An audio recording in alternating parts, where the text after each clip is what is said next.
Olá, sou Lucas Henrique da Luz, do IHU. Sejam todas e todos muito bem-vindos, bem-vindas a mais um evento do Instituto Humanitas Unisinos IHU. Em nossas atividades virtuais, a participação continua garantida pelo chat do YouTube ou também no perguntas e respostas da plataforma Teams. Para saber mais sobre a nossa programação, acesse ihu.unisinos.br e confira a programação dos nossos eventos. Não esqueça de curtir os nossos conteúdos, compartilhar eles nas suas redes sociais e de assistir nossos vídeos no nosso canal do YouTube. A íntegra desse evento ficará disponível neste canal do YouTube do IHU e poderá ser acessada e compartilhada quando você quiser. Hoje, damos continuidade ao 19º Simpósio Internacional IHU, Homo, Digitalis, a escalada da algoritmização da vida em tempos de pandemia, com a terceira conferência desse simpósio. A digitalização da vida é um tema tratado pelo IHU há mais tempo, por meio de artigos, de entrevistas, de eventos. O 19º Simpósio Internacional IHU Homo Digitalis soma-se a estas reflexões já realizadas e tem em sua concepção o apoio de diferentes programas de pós-graduação da Unisinos. O PPG em comunicação, em saúde coletiva, em computação aplicada, em gestão e negócios, em educação, em economia, em direito, dentre outros. Agradecemos de maneira especial aos professores pesquisadores José Roque Ungues, Pedro Gilberto Gomes e Rafael Grohan. Citando-os, simbolizamos o nosso agradecimento a todas e todos, professores, professoras, pesquisadoras, pesquisadores que se envolveram na viabilização desse simpósio. Além disso, agradecemos o apoio e fomento da FAPERGS, Fundação de Amparo à Pesquisa do Estado do Rio Grande do Sul. A dinâmica do simpósio conta com conferências internacionais gravadas exclusivamente para o nosso evento, por reconhecidos pesquisadores de diferentes partes do mundo. Conferências essas que são debatidas por pesquisadores brasileiros, especialistas no tema em debate.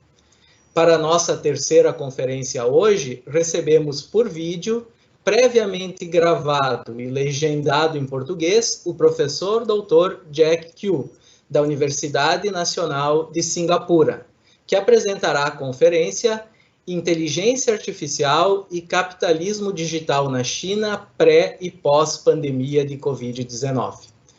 Conferência essa que será comentada e debatida pelo mestre doutorando Rafael Zanatta, diretor da Associação Data Privacy Brasil de Pesquisa, a quem desde já agradecemos. Destaco que esse evento está sendo transmitido ao vivo pela plataforma Teams, pelo YouTube, no canal do IHU e no Facebook do CEPAT, Centro de Promoção de Agentes de Transformação, parceiro estratégico do IHU. Para sua comodidade, também transmitimos esse evento na homepage do IHU. Atenção!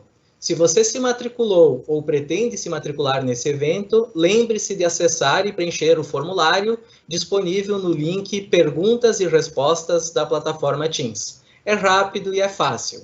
Em caso de dificuldade, envie suas dúvidas, seus comentários pelo chat, que a nossa equipe irá ajudá-la. Conforme destacado anteriormente, hoje recebemos o professor Dr. Jack Q em conferência gravada e legendada. Jack Q é professor e pesquisador na Universidade Nacional de Singapura, é diretor de pesquisa do Department of Communication and New Media da mesma universidade. É autor de diversos livros, dentre os quais destacamos Super Stick, WeChat and Chinese Society, um livro de 2018, Goodbye Slave, um livro de 2016, e Word Factory in the Information Era, de 2013, dentre outros livros publicados pelo professor Q. A conferência gravada pelo professor Kiu terá aproximadamente 1h20 de duração e depois nós teremos as considerações do Rafael Zanatta, a quem eu vou apresentar logo após assistirmos à conferência. Com a palavra, o professor doutor Jack Kiu. Hello everyone, my name is Jack Cho. I'm here in the National University of Singapore.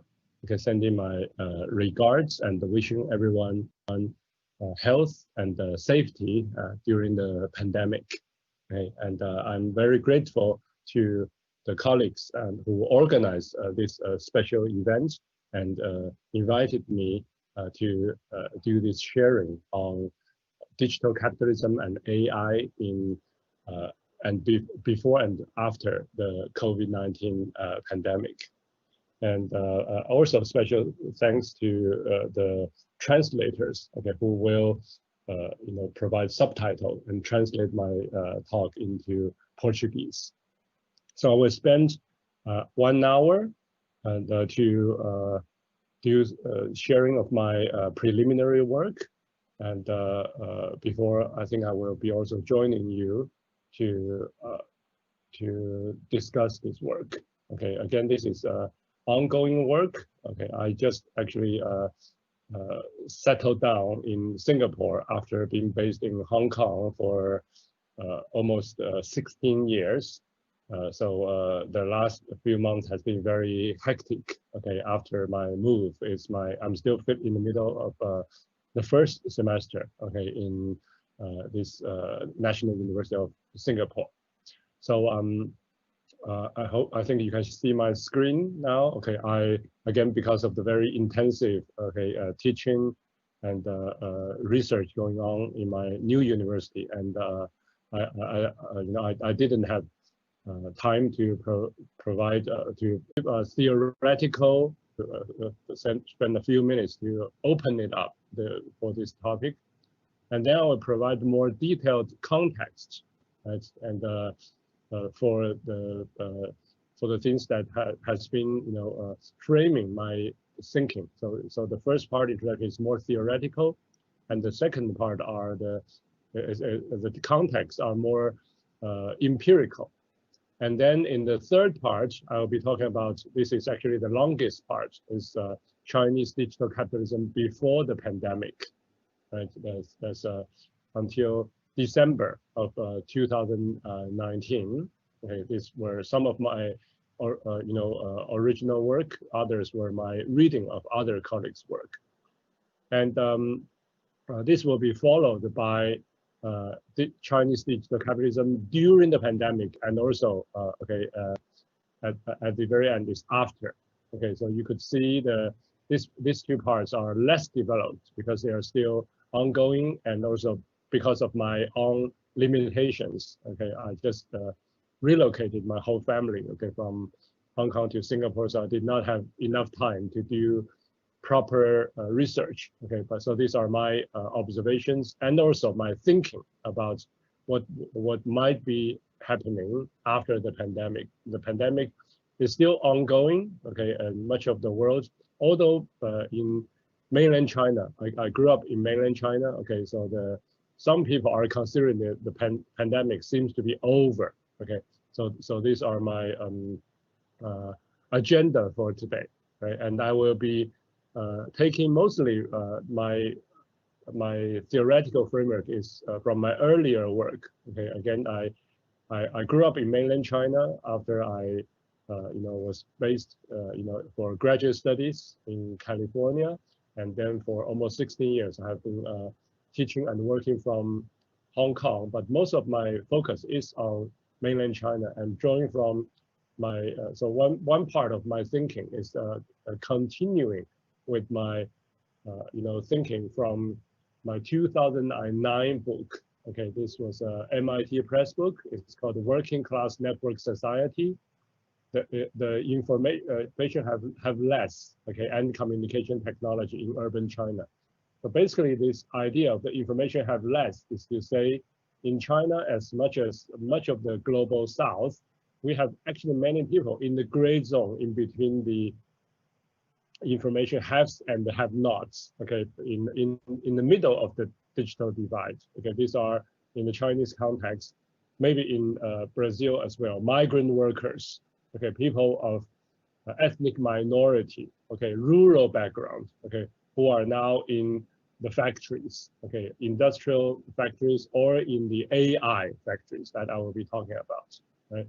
And then we need to understand them as part and parcel of an emerging network society. Okay, this word of course phrase came from sociologist Manuel Castells, right, who in his trilogy of the network society, okay, from 1996 to 1998, in that 3 books, he wrote about a network society being consisting of network states on the one hand, okay, like the European Union, and network enterprise. So these are transnational corporations, capitalism on the other.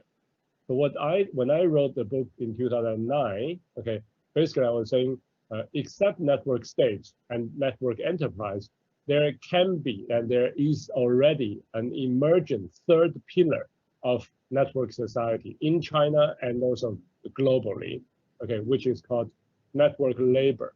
Okay, so the network labor is a class in itself. Information have less is a digital working class in itself. Okay, so these are people who have working class jobs, who are equipped with low-end mobile phone, and they could use the internet cafe, okay, to go online, right? But then they are the class in itself. But network labor is a higher stage. So using Marxian idea, network labor are the working class people who are aware of their class consciousness and also have their social, political organization, separate from network state and network enterprise. But at the same time, okay, they have their own distinct identity. Okay, they see themselves as a separate, okay, social, cultural, political category. Okay, so network labor is the digital working class for itself, okay, and with political consciousness. And information have less is the initial stage, okay, movement towards network labor. So the Chinese context, of course, is also distinct because China, in its the People's Republic of China's constitution, it still proclaims to be a socialist country. But in my analysis, and I think most people outside China, okay, would agree with me that China is not a socialist or a workerist. Okay, the working class, even on paper, should be the ruling class, but actually, China is ruled by a bureaucratic class. So it's more authoritarian states, okay, than a real socialism, according to global, okay, international definitions of that term. And the Chinese authorities, okay, and the bureaucratic class, okay, actually the idea of a bureaucrats being a distinct class actually came from Chairman Mao, right? And but then this statist, okay, nature of the PRC today, People's Republic of China, also work very closely with international capital. Okay, so China is a state capital nation formation, right? And this capitalist, many of them are within China. Okay, China now have many internet tycoons, for example, right? And actually, if you look at the richest, okay, it's always the richest man in China. Okay, in the past nearly, I would say from 2003. Okay, that's when for the first time the richest man in China was the ICT, internet tycoon. All right, and since the 17 years, most of the richest men in China, came from the ICT sector. So digital capitalism is at the most cutting edge and the most powerful part of the domestic capital formation within China. Okay, only a minority of the richest men in China they do not make most of their money from ICT business. But even among the minority, they would have a sideline business. One of their less important, okay, business is still in internet related, right? But then also equally important, okay, and maybe decreasingly so, okay, is that the Chinese capital formation depends on outside world. Okay, initially it was heavily dependent on American and to a lesser extent Japanese, okay, capital imported, into China. Okay, but in the last few years, especially with the rise of AI, okay, in recent years, there's more explicitly, okay, domestic, okay, capital having an influence. So that's the where if we need to understand working class network society formation, and also the rise of the network labor in China, then we have to consider it in a very close relationship with the state, and that relationship could be positive, okay, being the state, fostering certain type of class formation among the information have less, but it can in recent years, since especially the age of AI, right, the Chinese state has been more suppressive, which I will be mentioning. Okay, both suppressive and supportive role played by the state and the capital are important, okay, factors, crucial factors for the working class formation among the information have less. And finally, my theoretical framework talk about the idea of innovation coming from existential threats.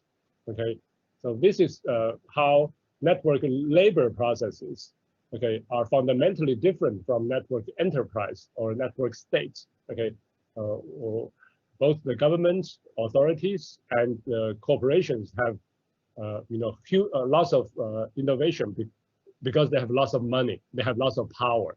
But for the network labor formation, it's actually because, okay, they face existential threats. Okay, that's why I just said, okay, the state crackdown on working class formation can be, is a negative, okay, interrelationship, okay, between state and labor. Okay, but at the end, it can actually trigger, okay, more innovation because it's actually creating more existential threats, okay, for groundbreaking innovation among the information have less, towards network labor formation.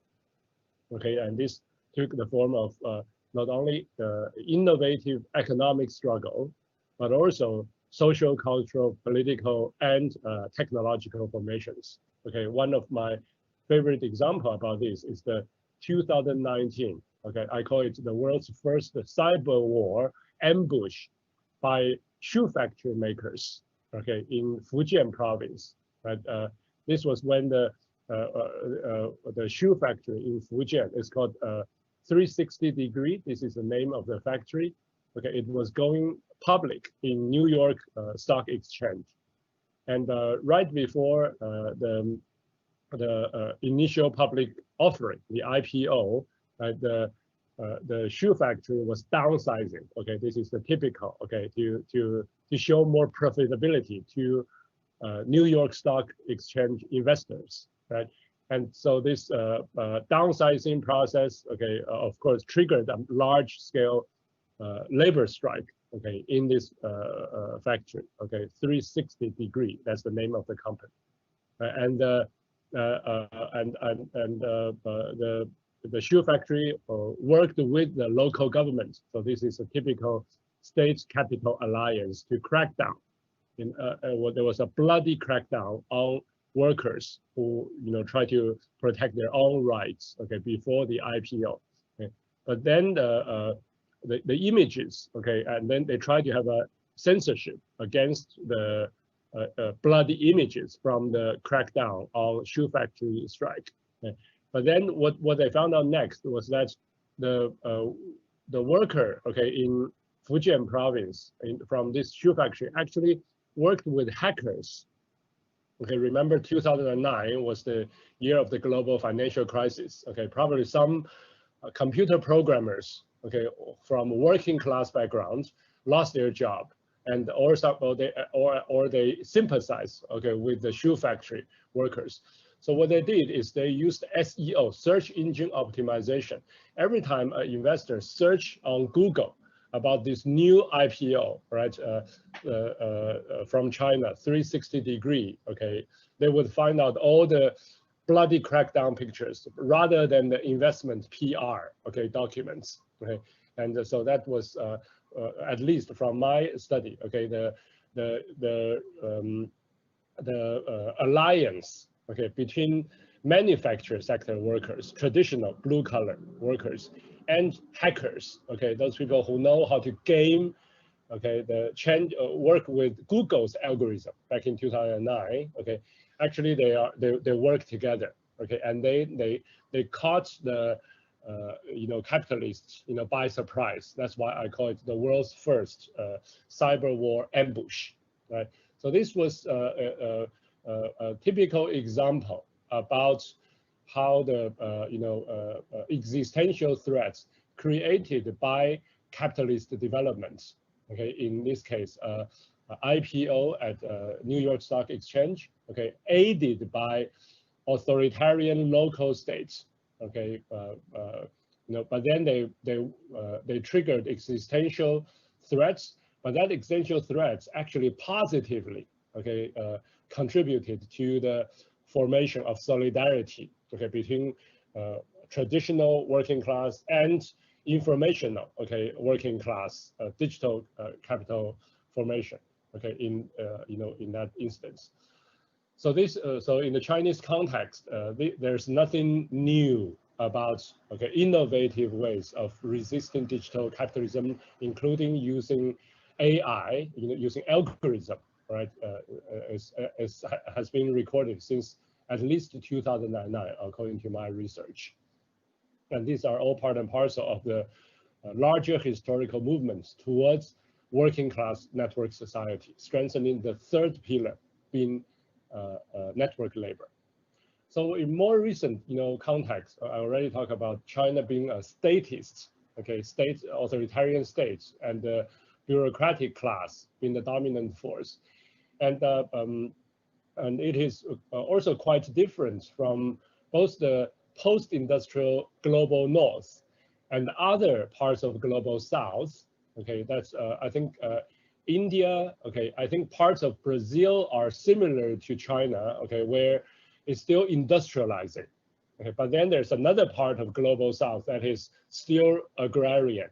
It's still before industrialization. Okay, but the urban parts of China is very rapidly industrializing, and including digital capitalism development in China is also in this process of using smart manufacture. Okay, so this was quite different, okay, from other parts of the global south, but also the post-industrial global north, which actually lends a particular importance to manufacture and labor-intensive, working class processes. And this industrializing process is in China is a developmental state. Okay, so this is basically the Japanese, okay, state capital nation formation, right? And but then now being replicated in China at a larger scale, right? And then they lead to some of the most cutting edge, okay, digital capitalism development, including AI. Okay, so in China now we have Huawei, okay, the big tech giants, okay, that have been some of the most powerful AI integrated in smartphone cameras, for example, okay?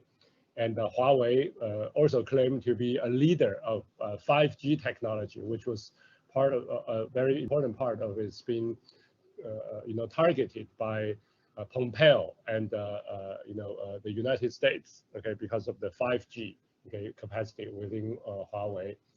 And China was the first country at the national level to endorse gig economy, especially ride-hailing.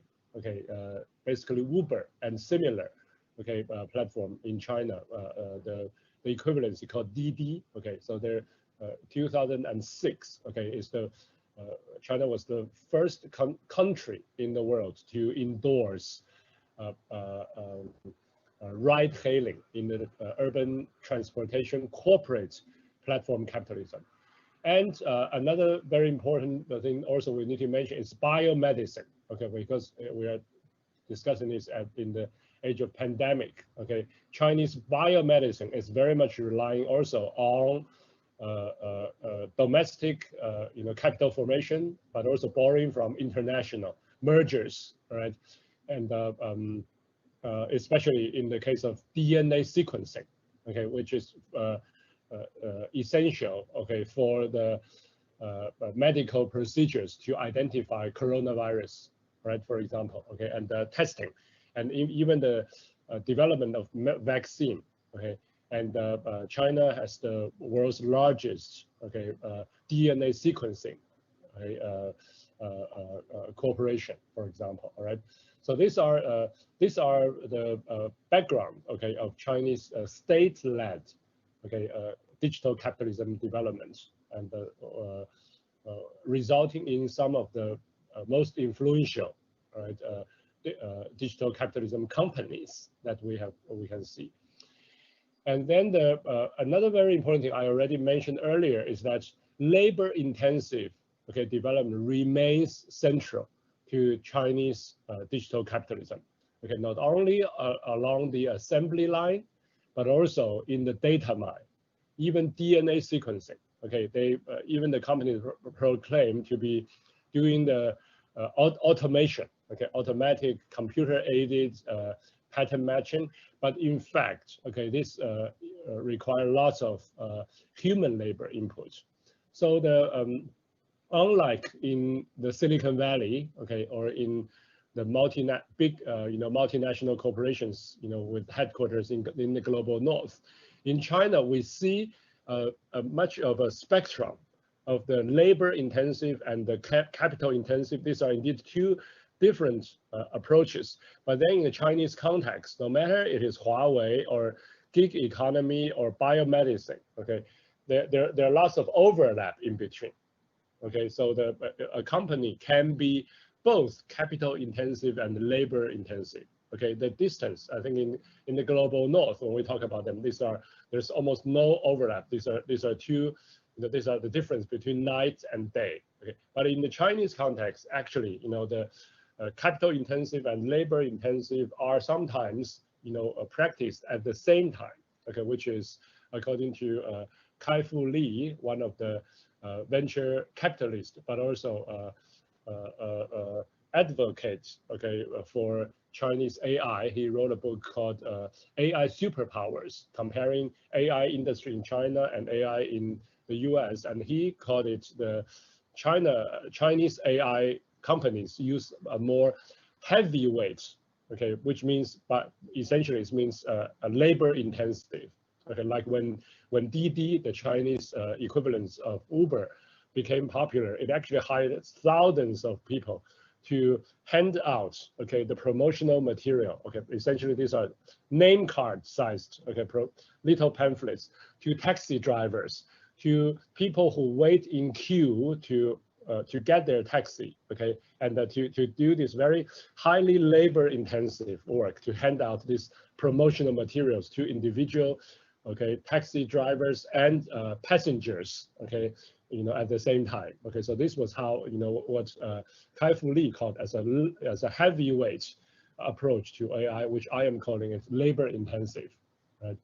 And Kai-Fu Lee also argues that this is an advantage for Chinese AI model because the heavyweight, okay, or I would call labor intensive approach to AI actually generates more data. Okay, that's what he wrote about. He was trained a data scientist, and he was, by the way, the former Google China CEO. Okay, before Google was deciding to leave mainland China.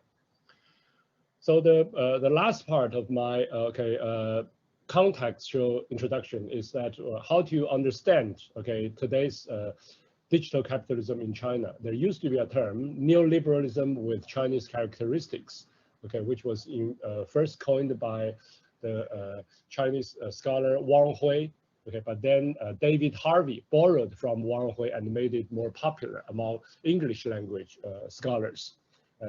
So I'm borrowing from them, both David Harvey and Wang Hui, to call it, now we have a digital capitalism with Chinese characteristics. Of course, this is a play with the official Chinese Communist Party's slogan to say we are doing socialism with Chinese characteristics. So everything could have a Chinese characteristic with including digital capitalism. So the essence, if I could summarize, digital capitalism with Chinese characteristic are three points you see here. First is that this digital capitalism rely on suppressing labor activism, especially independent labor NGOs. All right, and in my 2009 book, I mentioned several labor NGOs in China, independent labor NGO. But if you're interested in this topic, you can read more on my other English language book called Goodbye I Slave. It was from University of Illinois Press from 2016. So in Goodbye I Slave, I spend more time talking about both labor activism within mainland China, but also in Hong Kong and in Taiwan, and they work together with a global network of labor activists, right? Unions, for example. Okay, but what we have been seeing in the last few years, around since 2015, 5 years ago, there are more and more crackdown. Before 2015, even though the Chinese government never liked independent labor activists, they did not use formal court case, formal arrest, right? So there were, this is civil society organizations. Okay, some of these labor NGOs are also feminist. Okay, NGOs. Others work on environmental, or ethnic minority issues. Okay, but all of them now are subject to arrest, sometimes very long-term arrest, very, very inhumane, treatment. Okay, that even the United Nations, the human rights, would condemn some of this arrest and incarceration of labor activists within China. And at the same time, Beijing has institutionalized a more draconian, regulation against trans-border, cross-border connection between Hong Kong activists and mainland China activists, or between mainland activists and overseas. Okay, so this is another major bottleneck, making it more difficult for labor activism, to continue, within mainland China, adding to the existential threats, to this labor activists who are essential to the formation of network labor. Okay, so this making their life much more difficult. Okay, both in the case of law and order within China, but also with regard to trans-border connections. Okay, informational connections or monetary. Some of them would be applying for funding from overseas, from Hong Kong, for example. But now they cannot do that anymore, right? But then this actually exacerbation of the existential threats to labor activists in China can be another trigger, to more fundamental and creative class formation. All right, and because that's one of my thesis when we talk about where innovation comes from. Okay, existential threats. A second part for digital capitalism with Chinese characteristics is the Chinese government have been going all out to bolster digital capitalism. Okay, through state policies. Okay, there are many programs for cloud computing. Okay, in Guizhou, for example, Guizhou is the province in China with the highest level of poverty. Okay, so cloud computing is being used as a way to increase economic growth in some of the poorest provinces in China. And then the Chinese government have been promoting Internet Plus. okay, which is the code word for digital entrepreneurship, right? So that laid off workers, okay, or college grad students, okay, who cannot find jobs, okay, now they can start their own, okay, business, right? And corporate sharing economy, I've already mentioned Didi. This is the equivalence of Uber in China, and it received national level support, right? The first national level support legalization of corporate sharing economy in ride-hailing anywhere in the world. So China led this global trend of neoliberal digital capitalism. And finally, AI, okay, the Chinese government, through its universities, through Ministry of Education, okay, and also Ministry of Science and Technology, has been pumping billions of dollars into the development of AI, in China. So this is even though the book, okay, Kai-Fu Lee's book, AI Superpowers, okay, there should be an S here, okay, comparing China and the US AI industry. Most of this book is focusing only on the private sector, but I want to emphasize, much of this private sector benefits from the public sector investments, made by the Chinese government, okay, who decide to invest less. Okay, now they are putting billions of dollars in the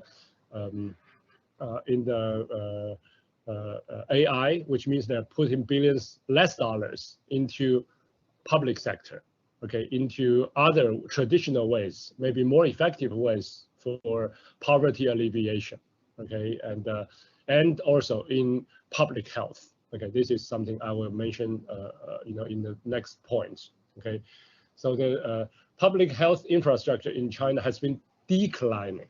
Okay, even though China had SARS, the very similar. Okay, today we call it, COVID-19. Okay, actually the DNA structure of COVID-19 coronavirus is similar in a way. It's similar from the acute. Okay, SARS is the precursor, you could even say, okay, of COVID today. It's a infection transmitted by the air. It hit China in 2003 and spread to several countries around the world. But the pandemic was not as bad, outside China, okay, as COVID-19 now. But back in 2003, SARS really hit China very severely. Okay, so that is the severe, okay, and acute respiratory, okay, syndrome. Okay, that was SARS, stood for. So after SARS, okay, before SARS, China already was embarking on this road of neoliberalism with Chinese characteristics, by which they would decrease public health investments.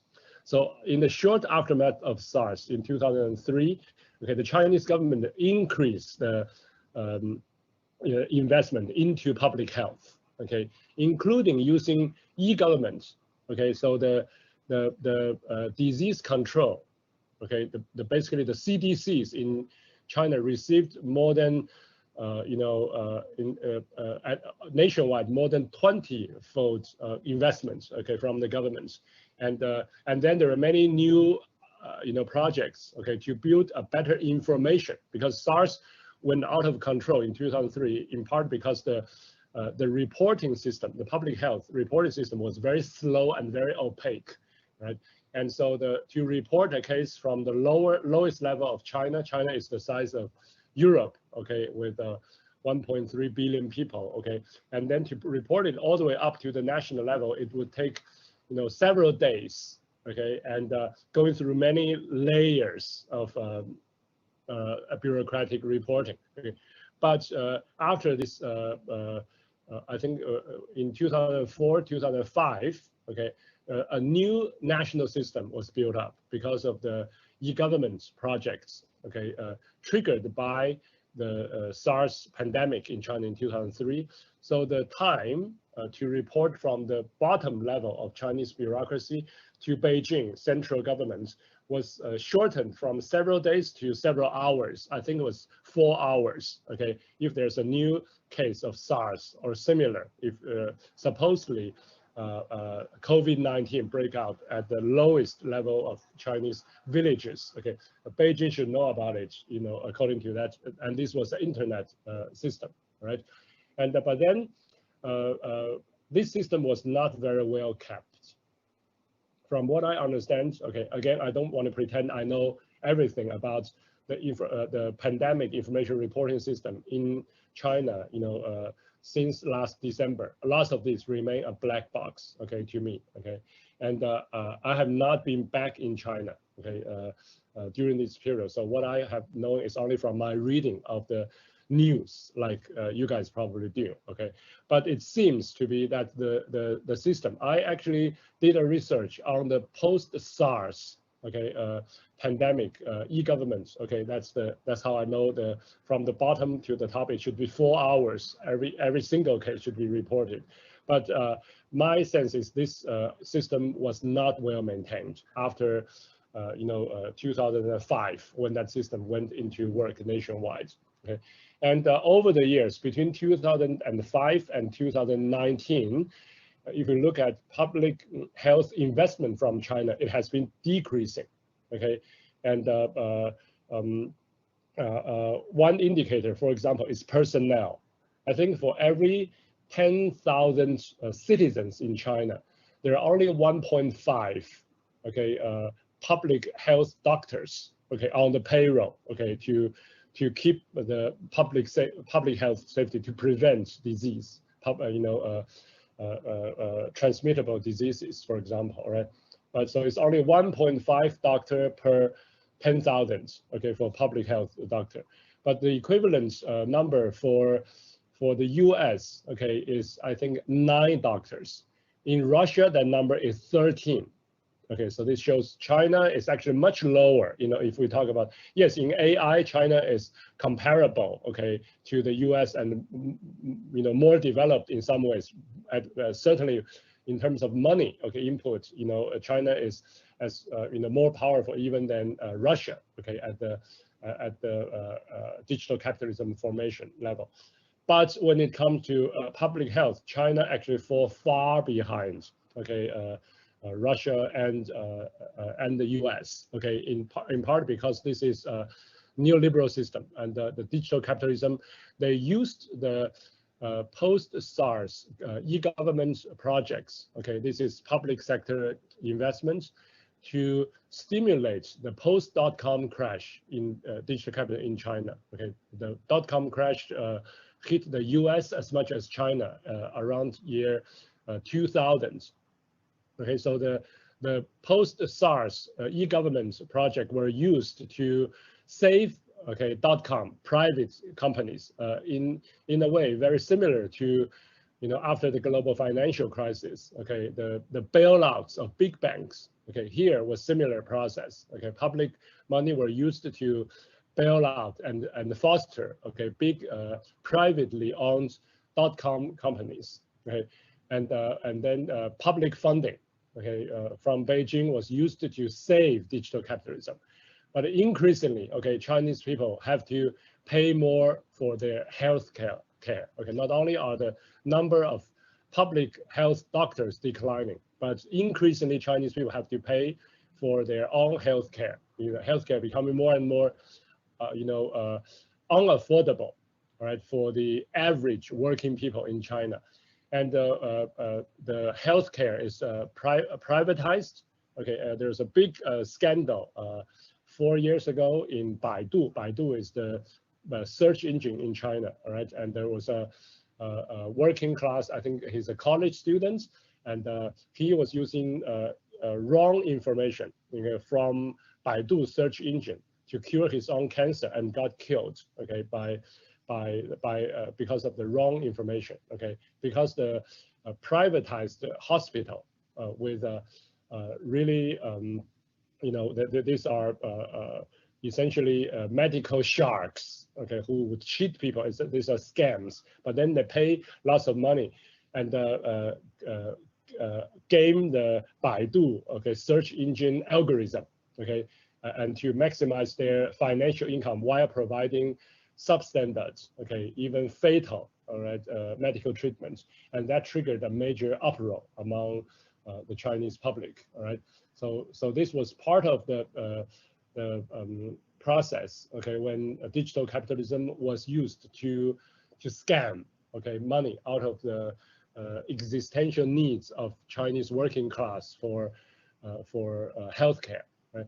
And so in more recent years, we see really a huge deficit in terms of trust. Okay, average working people in China do not trust doctors, do not trust hospitals, not only private hospitals but also public hospitals. Okay, so this was the larger context. Okay, when the working people are skeptical, okay, to the public health authority and to health professionals, right? So this is a digital capitalism with Chinese characteristics means a highly problematic social ecology when COVID-19 hits China in late 2019.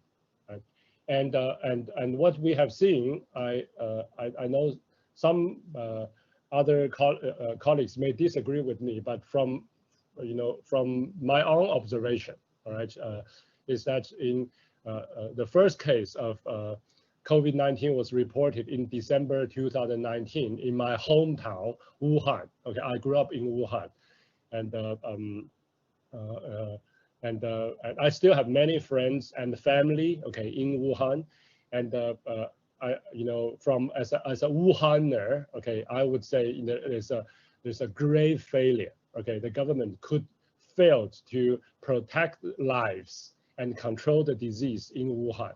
Okay, that's how the disease, okay, spread to other parts of Hubei province, to other parts of China, to other parts of the world, including, okay, Brazil. Okay, so this is a grave failure, despite all the, okay, celebratory, okay, notes about Chinese digital capitalism, how much money they have made, right? How many tycoons have emerged from the Chinese digital capitalism. However, they are failing, okay, the very basic government, functions, okay, of providing health and preventing public health crises, such as COVID-19. They did not learn from SARS, at the end of the crisis. Okay, using, okay, my old data from 2004 and 2003, when I was talking to government officials and engineers who were trying to redesign the information system for China's public health, that redesign did not, deliver, during the COVID-19 outbreak. So this brings us to the next part, okay, digital capitalism before the pandemic. I think I can go a little faster because I already covered, okay. The most important thing we need to remember about digital capitalism before the pandemic is China is the world's factory, all right? But the status of the world's factory is being at stake, it's being challenged, being destabilized. Okay? On the one hand, AI-powered platform economy is becoming increasingly dominant. Okay, so it's Didi, okay, similar to Uber, but also other kinds of like Alibaba. Okay, so that's the Chinese equivalence of Amazon. Okay, and Tencent, that's the Chinese equivalence of Facebook. All right, and they have becoming more and more dominant in some sectors like social media. Okay, Tencent is more dominant than Facebook is, okay, in the Western world, and they have been creating artificial, okay, holidays. Okay, now I'm speaking early November. Many parts of the Chinese internet are now getting ready for the Singles Day, November 11th. So this is the biggest e-commerce carnival, right, in the Chinese internet. That the sales record is many times higher than the Black Friday, okay, in the US. And also in rural China, I just read a book called The Blockchain Chicken Farm. Okay, so actually they are using blockchain, okay, algorithms, okay, to trace every chicken egg. Again, this is in Guizhou, the poorest province of China, that's selected as the cloud computing, okay, investments, okay, targets for China. And there's a company from Shanghai where they would, every single chicken, okay, from the when the chicken was born, every chicken would wear a bracelet, and that bracelet would carry a QR code, which is a blockchain. So you can individually trace every chicken, okay, from it, right after the chicken was born, from the egg, okay, to the way the chicken come to your delivery, come to your kitchen, so to speak. You can have the full picture. You can see a map of how the chicken had roamed around the farm, for example. Okay, sounds maybe exotic, but this has already been, in place, because of the distrust, the rampant distrust of Chinese consumers to the way how chickens are being raised. Okay, whether they are receiving like antibiotics, okay, or whether they are fed non-organic, okay, modified, okay, genetically modified GMOs, okay. So those are the as a computerized solution to a larger, okay, problem that I think I already described, the lack of trust, and not only between health professionals, but also in the terms of the food, okay, production process. Okay, so even though some of this sounds very fancy, okay, I want to echo, okay, this is a quotation from Kate Crawford, okay, from AI Now Institute, who has been saying that for AI, artificial intelligence, it's not really artificial, it's not really intelligent. Okay, here I want to, in the Chinese context, I would like to echo, okay, the Chinese AI is fundamentally not artificial because it's based on natural bodies of humans. Okay, even the chicken, okay, process, they are actually lots of farmers and deliverers, and also people who work behind the tracing, okay, of the chicken in this case, and also tagging labor is now becoming really big.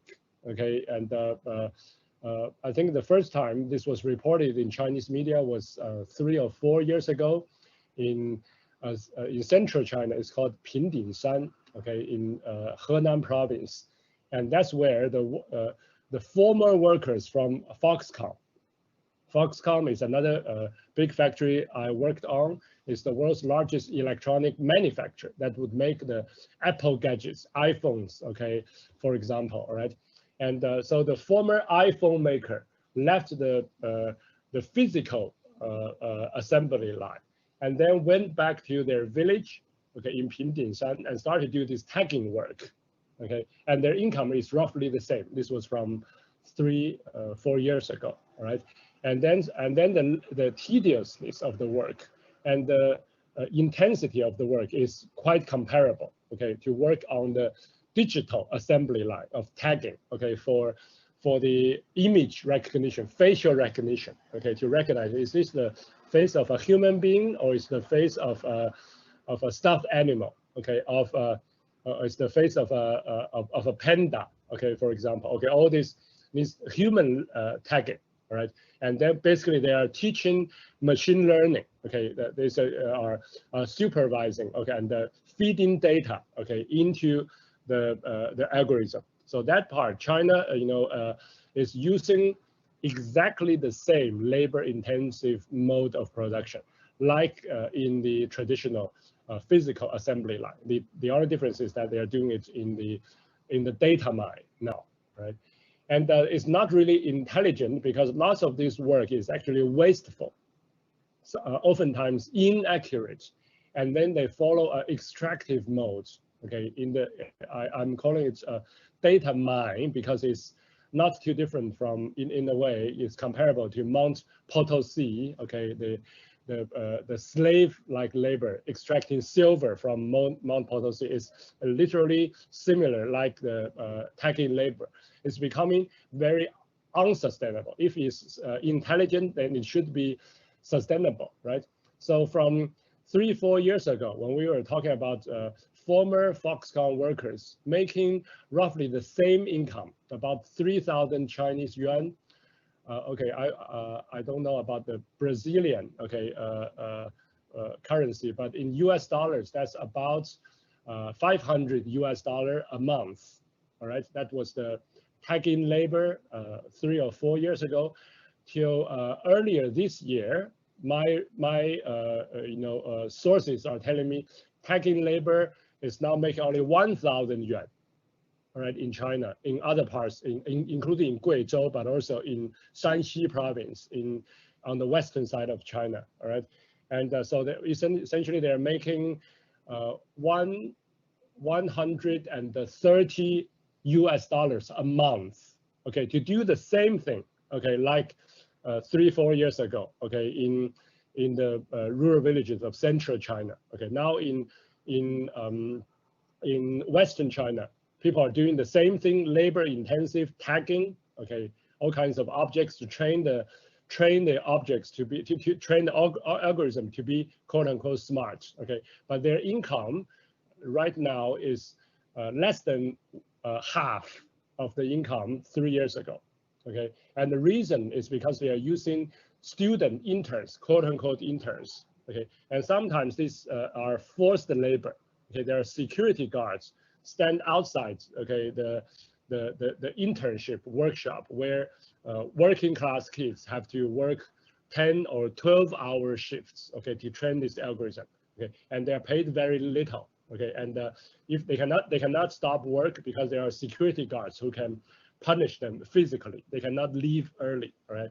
So this is a pattern that we see. Okay, in Foxconn as well. Okay, very dumb and the brute force way of suppression. Okay, in order to generate money. So it's not intelligent at all. It's not sustainable. And then they before the pandemic, China already had a surveillance state.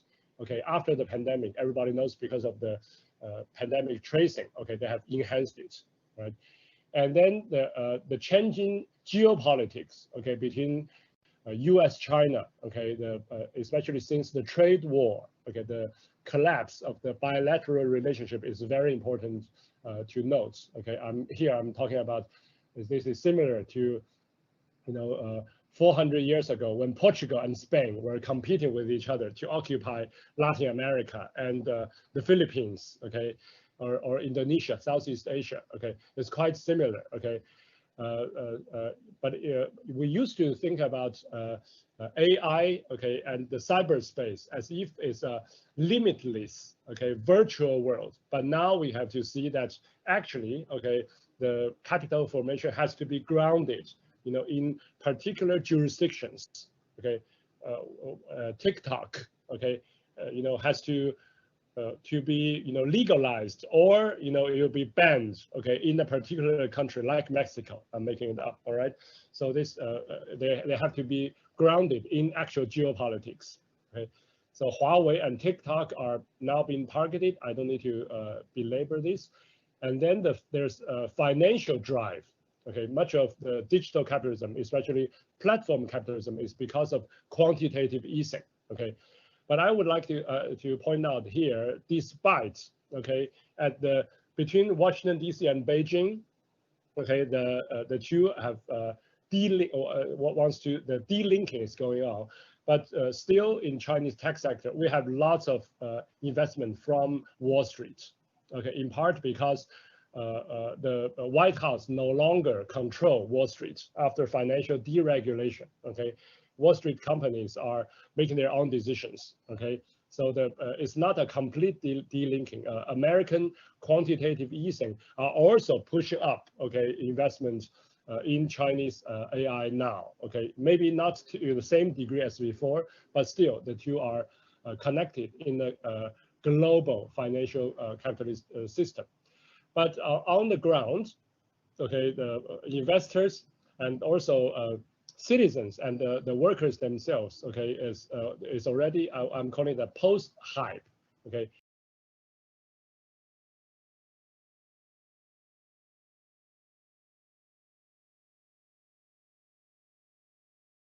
It's no longer, okay, Chinese people have already seen the disaster caused by shareable bike. This was quite a big, like a hot topic 3 years ago, okay, but now most of them have went bust and causing environmental degradation in China, right?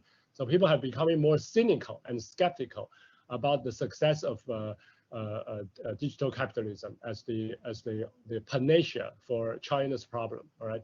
And this is quite in sync with a similar development in the West or in Japan, when citizens have grown disillusioned, okay, by the failures of digital capitalism. And okay, the latest, I need to go fast. Okay, since 2010, another part is that we have been seeing more and more strikes and labor resistance in China, in part because the workforce, in terms of the demographics, okay, the young people entering, because China had a one-child policy, see, until recently, okay, so the population is declining with the young people, right? And then there are less supply now than the growing demand, okay, in the world factory. And so also the young people in China, especially the rural to urban migrants, they are shifting, you know, from manufacture, like Foxconn type jobs, to services and entrepreneurship, including online entrepreneurship. So the wages as a result of this labor market dynamics, okay, wages are going up in China, and Chinese companies are also going overseas to hire, for example, Philippine, okay,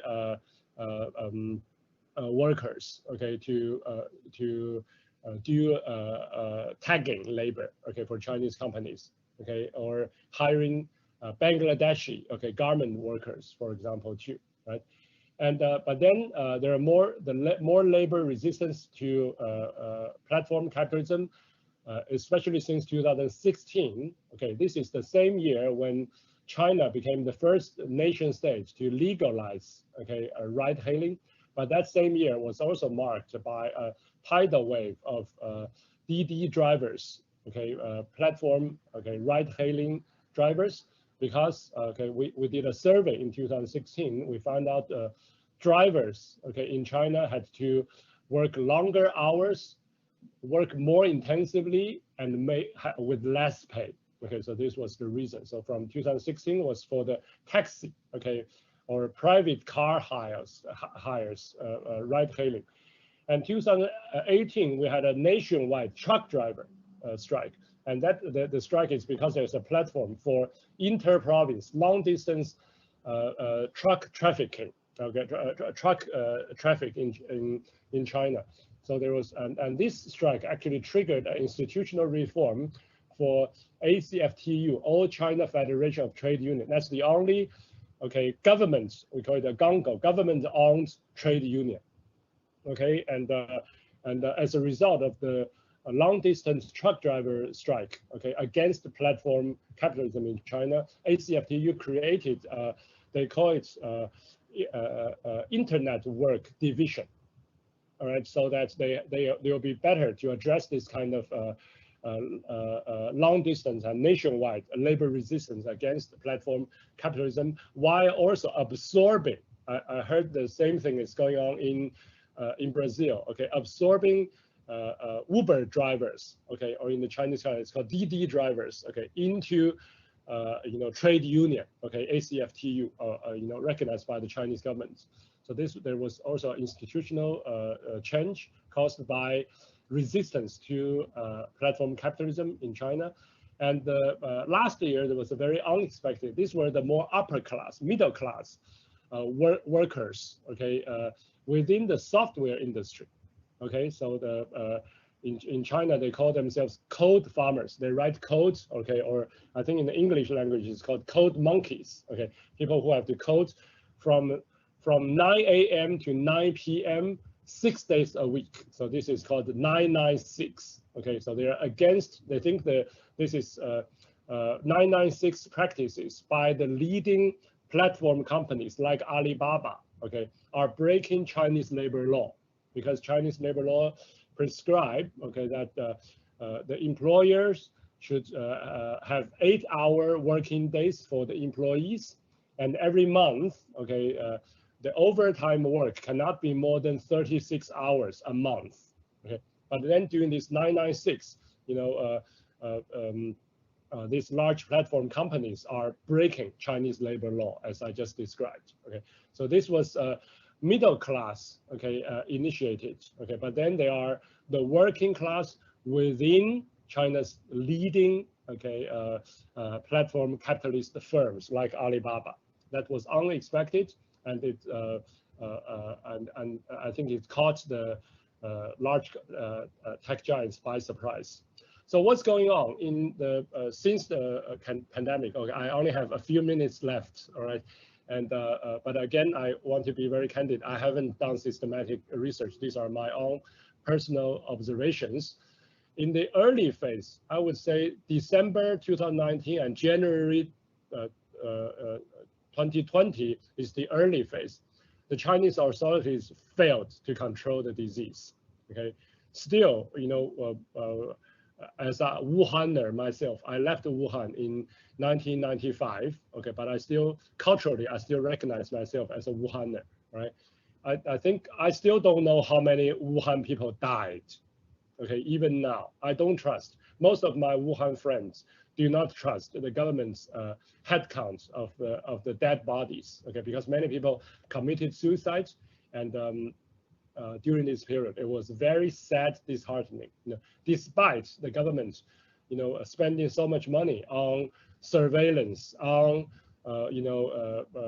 improving technology. Okay, you know, and also, you know, investing into the hospitals, Wuhan people were not protected. You know, there was a heartbreaking, you know, moment as a great failure by the Chinese authority in Wuhan and in other parts of China.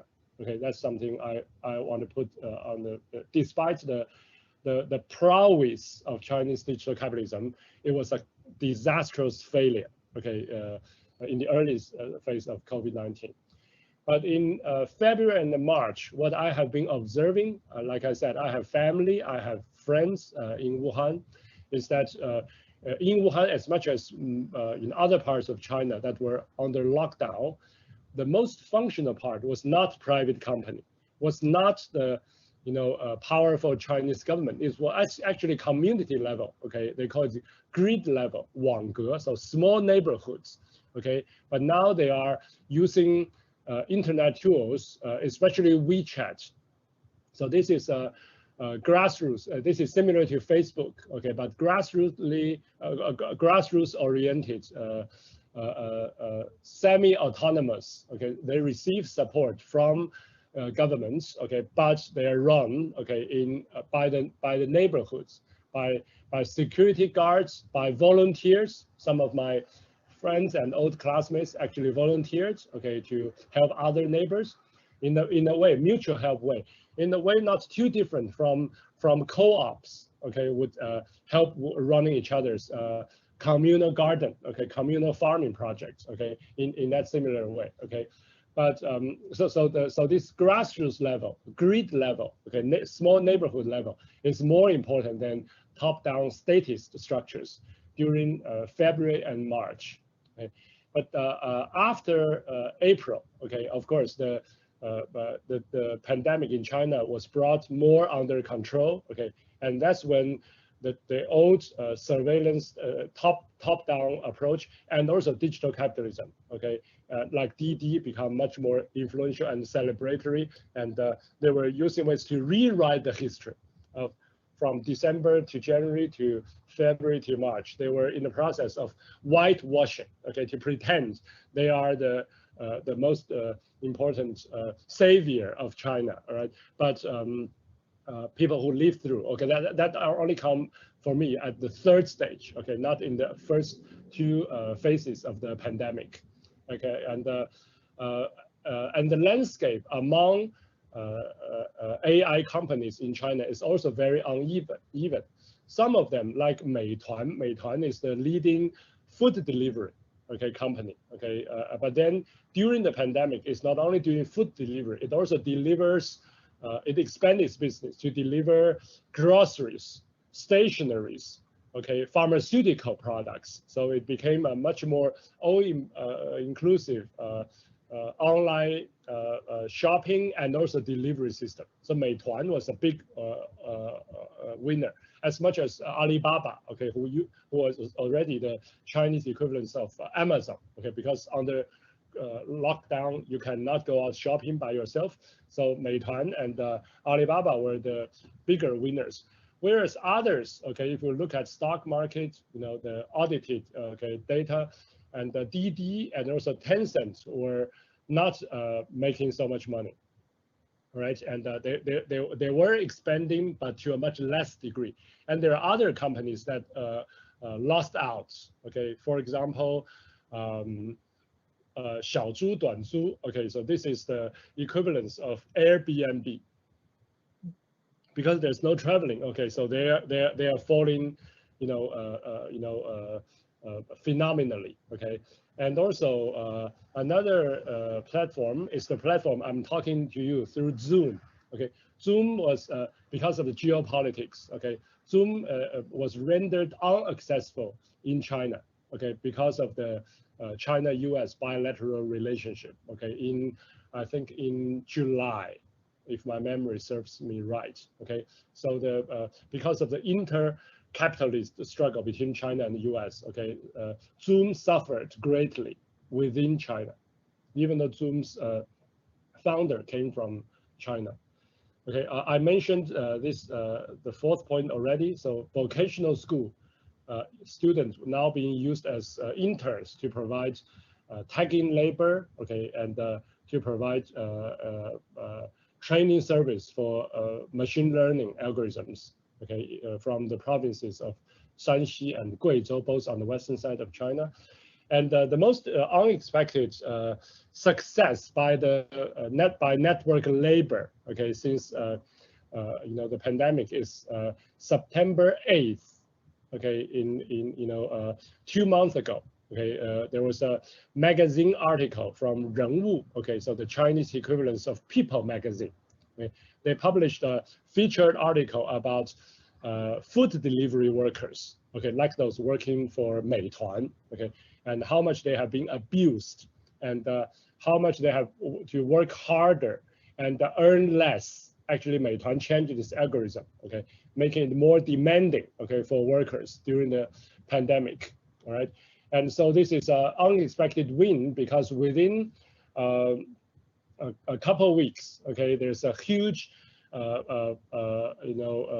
public, awareness raising about the despicable working conditions and also abuse of food delivery workers. So the Chinese authority and also mainstream, mass media also joined to support workers, and ACFTU, the official union, now with a new digital labor division, also intervened, and as a result, the algorithm was changed.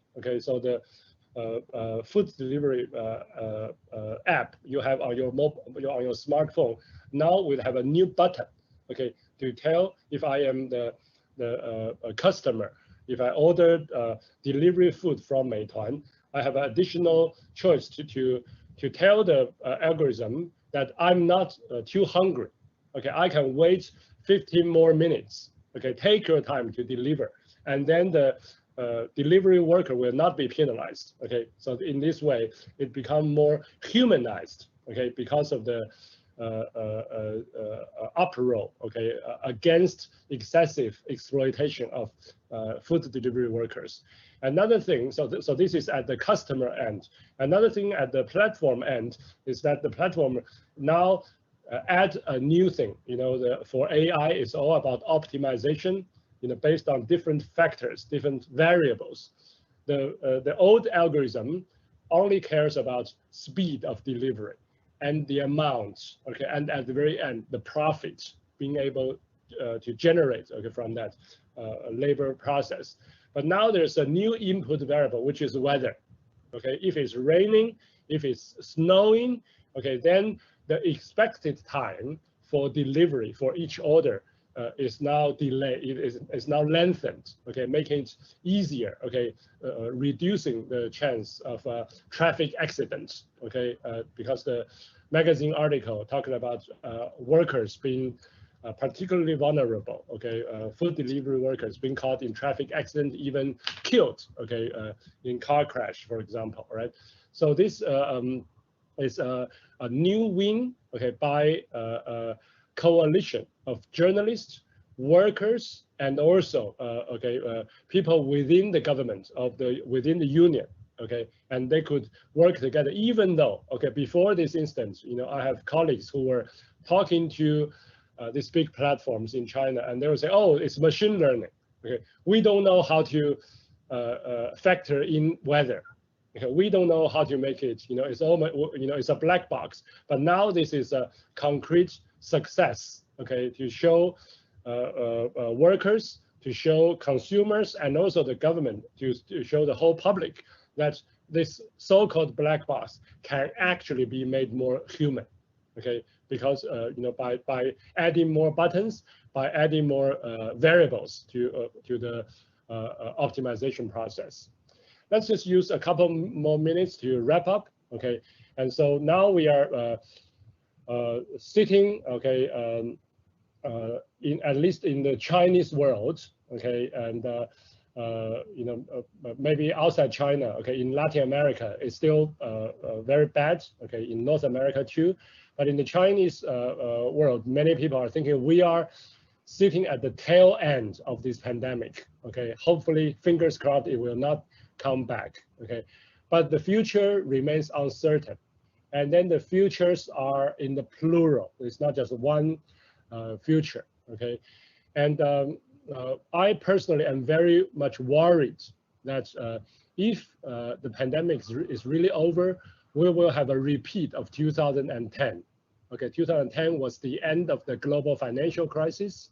Okay, which means in the world factory, okay, like Foxconn, they become much more exploitative in order to make it up, okay, for the losses during the crisis.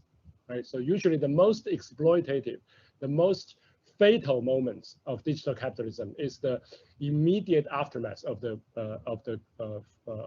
crisis. All right. So will there be another Foxconn suicide express when workers, maybe in this case, is no longer in manufacture but in platform work, workers will commit suicides in large number. That's something I genuinely worry about. And the Foxconn Suicide Express was followed by a nationwide, okay, from the northeast to the west to the south of China, nationwide, there was a big tidal wave of strikes, okay. Will we see that, okay, because of unexpected ways of resistance, such as suicides, okay, and what kind of, if there's another nationwide tidal wave of strikes, will they encounter, okay, again, we have to remember the ruthless, okay, the iron fist of the authoritarian state, okay. Will that mean more activists being thrown in jail, okay, or even killed? So that's something worries me a lot. And this intensifying inter-capitalist struggle between China and the US, and also within China, okay, Alibaba is actually competing with Tencent, okay, and Huawei still face lots of internal domestic challenges from other equipment manufacturers, right? So this internal struggle could also come from different factions within the Communist Party. Different parts of the bureaucratic class actually form different kinds of alliance. Okay? Some of them more closely with the U.S. Okay, Silicon Valley. Others, more closely with the real estate. Okay, capital. Okay, so there are lots of uncertainty from within the establishment. And I see some lights at the end of the tunnel coming from city level, local states. Okay, just now I mentioned at the national level, China was the first in the world to embrace ride-hailing platform capitalism. But that act at the national level, at the Beijing central government, was actually resisted by, for example, okay, the Shanghai municipal government. All right, and the municipal government actually, want to resist because the municipal government need to fix the roads. Okay, they used to collect tax from the local taxi, okay, companies to fix the roads. Okay, and but now with this new, YouTube-like DD services, they cannot collect, tax revenue, right? So they develop very interesting, okay, antagonism against, platform capitalism, which can be a resource for network labor formation, okay, from what I see. And my research team also worked productively with the Beijing municipal union, okay, the municipal branch of ACFTU, and I found them to be equally progressive, okay, as other union people I worked with, okay, outside China, okay. So we should we can seek more alliance, okay, partnerships, okay, with local states, okay. Some of these local states, one of the local states officials I know actually is a big Che Guevara fan, all right. So China, the nominally socialists, okay, but in some part of the government, you can also identify interesting figures, okay, who are, dedicated to the cause of working class, all right, even Che Guevara, right, and finally, this is a note I would love to, I don't know whether in this conference you guys are discussing the very interesting book by Adam Arvinson. Okay, he has a book, in part of that book is inspired by digital capitalism development and the maker movement in China. Okay, the book is called Change Makers. Okay, and then it's called Industrial Revolutions Focus on, not industrial revolution, capital intensive only. Okay, and then they can dispose of labor. Okay, so that's the promise. Okay, when everything is automated, you can have capital formation without, okay, labor. Okay, but industrial revolution as practiced in China historically and also right now in the digital capitalism. Okay, especially in Shenzhen. Okay, that's where Adam Arvinson. Actually, I took him to Shenzhen. Okay, to observe the industrials, labor-intensive capital development. Okay, and this is also is a theoretical challenge to revisit the role of petty capitalism. Okay, workers who decide to start their own business. Okay, I think that this is another theoretical bottleneck for Marxism.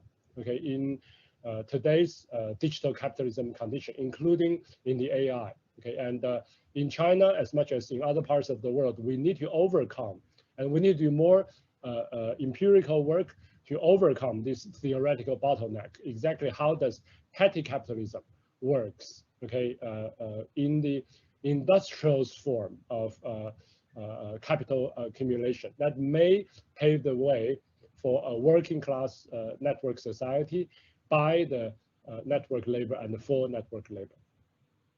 Thank you. I've gone too long, and I look forward to our discussions. Bye. Agradecemos a conferência do professor Jack Yu e, conforme anunciado previamente, agora contaremos com as considerações do mestre e doutorando Rafael Zanatta sobre o tema da conferência. Após as considerações do Rafael, abriremos para a interação, para o debate dele com o público. Rafael Zanatta é mestre em Filosofia e Teoria Geral do Direito pela USP, é mestre em Direito e Economia Política pela Universidade de Turim, doutorando pelo Instituto de Energia e Ambiente da USP, com período de pesquisa na Universidade de Amsterdã. É diretor da Associação Data Privacy Brasil de Pesquisa. O Rafael é autor de diferentes livros, artigos, dentre eles vamos destacar o livro Economias do Compartilhamento e o Direito, um livro de 2017. Destacamos também, de forma bastante especial, que temos várias contribuições do Rafael Zanatta no sítio do IHU. Quero destacar a entrevista com o título A Repolitização do Uso de Dados depois de 15 anos de Tecnotopia, uma entrevista de outubro de 2019. Convido todos e todas a acessarem o sítio do IHU e digitar na ferramenta de busca, procurar pelo nome do Rafael Zanatta, e vocês poderão encontrar várias outras entrevistas também. Rafael, muito obrigado por aceitar o nosso convite. Com você a palavra. Muito obrigado pela oportunidade de comentar a apresentação do professor Jack Chiu. Meu nome é Rafael Zanatta, eu sou diretor da Associação Data Privacy Brasil de Pesquisa.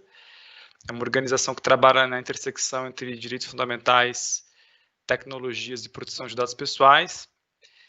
Realizo doutorado na Universidade de São Paulo, sob orientação do professor Ricardo Abramovay.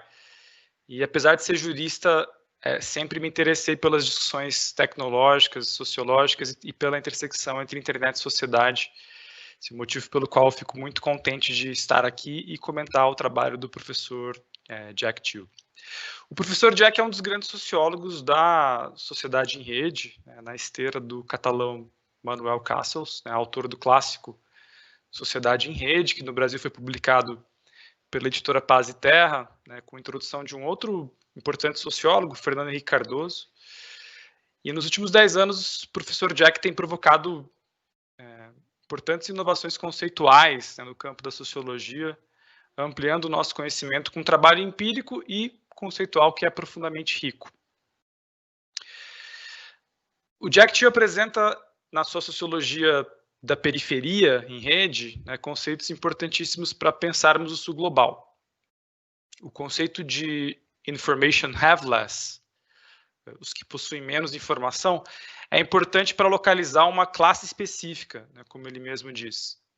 Então, são os que possuem celulares precários, se conectam sempre por internet 3G e LAN houses, possuem empregos pouco intensos em inovação, empregos de bico. E o Chiu também discute como que na reestruturação capitalista chinesa surge uma classe dos trabalhadores em rede.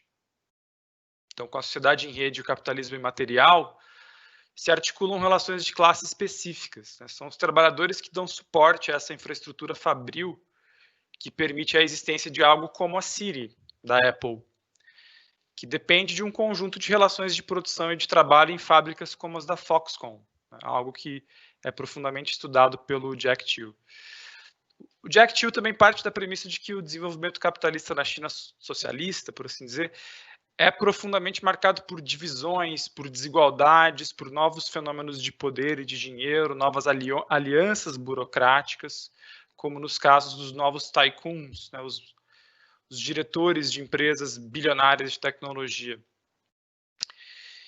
E o que me chama a atenção é o modo como o Jack Chiu tem estudado empiricamente as formações sindicais, as lutas e os conflitos, como ele destacou na palestra, como a cyberguerra de 2019, na empresa 360 Degree, que tentou implementar um estado de vigilância e repressão a protestos, como na província de Fujian, e retomando uma linha de investigação que talvez tenha sido inaugurado pelo André Gorz, sociólogo francês André Gorz, porque o Jack Chiu mostra uma espécie de relação de solidariedade entre hackers e trabalhadores de fábrica, que se uniram para então hackear os Search Engine Optimizations, os SEOs, para hackear os algoritmos da Google e amplificar as notícias sobre repressão no ambiente fabril. Em uma demonstração típica daquilo que ele chama de emboscada cibernética, criada pelas próprias pretensões do governo chinês de transformar a empresa em um negócio lucrativo em escala global. Então, novamente, aqui surge a temática da solidariedade entre trabalhadores da informação e trabalhadores fabris. Algo que já estava no horizonte da sociologia do trabalho em rede, tal como inaugurado pelo André Gorz. A contribuição do Jack Chiu consiste justamente em dar assim, mais robustez empírica a essas hipóteses de trabalho que a sociologia do trabalho tinha talvez inaugurado na década de 80. Na sua palestra, o Jack Chiu também chama atenção para o modo como a China conseguiu um feito histórico, né, na história recente do capitalismo, né, saindo de uma condição agrária da década de 70 para um estado desenvolvimentista industrializado que lidera hoje alguns dos setores mais inovadores do mundo. A China está hoje, nos termos do professor Roberto Mangabeira Unger, na vanguarda da economia do conhecimento. Então, o Jack Chiu apresenta um contexto de intersecção entre indústrias intensivas em capital, mobilizadas pelo Estado chinês, e indústrias intensivas em trabalho. Por exemplo, na biomedicina, como ele destaca na palestra, mesmo nos casos onde há uma automação para decodificação de sequências genéticas, por exemplo, há uma dependência gigante do trabalho humano. Na China, não importa se a gente está falando da Huawei, Didi, Kuaidi ou empresas biométricas, empresas de biomedicina, né, por exemplo, biomédicas, né? As empresas sempre são intensivas em trabalho, elas sempre são intensivas em trabalho e em capital ao mesmo tempo. Elas são práticas do mesmo tipo, né? Como diz o professor Jack nos termos do Keith-Fu Lee, que é um cientista defensor da inteligência artificial na China. E essa é uma diferença do contexto chinês, né, como mostra o professor Jack. A inteligência artificial chinesa do sul global ela é intensa em trabalho e consegue mobilizar uma enorme massa trabalhadora. É isso que o Kai-Fu Lee chama de abordagem pesada e que o Jack Chiu chama de intensivo em trabalho. Essa abordagem intensiva em trabalho também é absolutamente centrada na produção de dados. De novo, o digital e o imaterial se conectam intrinsecamente com o material e com o labor. O Jack Chiu também apresenta o conceito do neoliberalismo com características chinesas, né, um ponto alto da palestra, estruturado em 3 pontos. O primeiro ponto, o primeiro elemento, é que o capitalismo digital depende da supressão de ONGs independentes. Algo que no livro Goodbye iSlave, o Jack Chiu explora em profundidade, mostrando empiricamente como que as organizações da sociedade civil, incluindo as organizações feministas e as organizações trabalhistas, são perseguidas com membros presos e uma política coordenada do Estado para crackdowns. O ativismo trabalhista na China é perseguido. Ativistas sofrem riscos existenciais para conseguir avançar com suas pautas e defesa de direitos. E o sucesso dos empreendimentos capitalistas depende da capacidade de monitoramento, desmobilização e perseguição do ativismo trabalhista, por assim dizer. Isso é um grande argumento do trabalho do professor Jack Chiu. O segundo elemento do neoliberalismo com características chinesas é o fomento ao capitalismo digital como política pública, como, por exemplo, o implemento a computação em nuvem e programas como ele destaca como o Internet+, né, o apoio para universitários que não encontram trabalho e precisam começar seu próprio negócio, ou o apoio estatal massivo para Corporate Sharing Economy, retomando a distinção feita pelo Trevor Charles, a Judith Shore e outros autores, né, que fizeram essa distinção entre uma economia do compartilhamento de matriz cooperativa e economias do compartilhamento de matriz corporativa, que dependem do investimento massivo de capital de risco. Essa divisão está no livro Economias do Compartilhamento e Direito, que eu organizei em 2017, a distinção entre Corporate Sharing Economy e Cooperative Sharing Economy. E no caso da China, há uma intencionalidade de apoio estatal ao Corporate Sharing Economy, feito pelo Estado, que se torna acionista e apoiador das economias do compartilhamento, como, por exemplo, a Didi Kuaidi, que venceu a Uber na disputa pelos mercados de operadoras de transporte credenciadas. O governo passa a investir mais também em planos nacionais de inteligência artificial do que investir em saúde coletiva. A característica chinesa, de acordo com o Jack Chiu, é essa expansão dos gastos públicos nessas políticas, em detrimento de outras políticas clássicas do Estado welfarista do século XX, como, por exemplo, o provimento à saúde pública universal e de qualidade. O terceiro elemento desse neoliberalismo com características chinesas é o declínio da infraestrutura da saúde pública. Algo profundamente rico para a gente pensar o neoliberalismo brasileiro hoje, né? que seria o neoliberalismo com as características brasileiras, em aproximação com as chinesas. O Jack Chiu mostra como que, mesmo após as crises de SARS lá em 2003, projetos de government foram usados para estimular a crise que aconteceu depois do crash das empresas.com. Aquilo era a prioridade para o governo. O Chiu argumenta que, para salvar essas empresas capitalistas digitais, os recursos públicos foram utilizados para reestruturar essas empresas, diminuindo os investimentos, então, em saúde pública. Então, a China diminui o seu quadro de médicos públicos, né? Ele apresenta um dado, né? De cada 10 mil pessoas, só tem 1,5 médico, ao passo que na Rússia tem 13 médicos para a mesma quantidade de pessoas. Então, o Jack Chiu traz um argumento muito interessante sobre a lógica do bailout e do investimento estatal, né?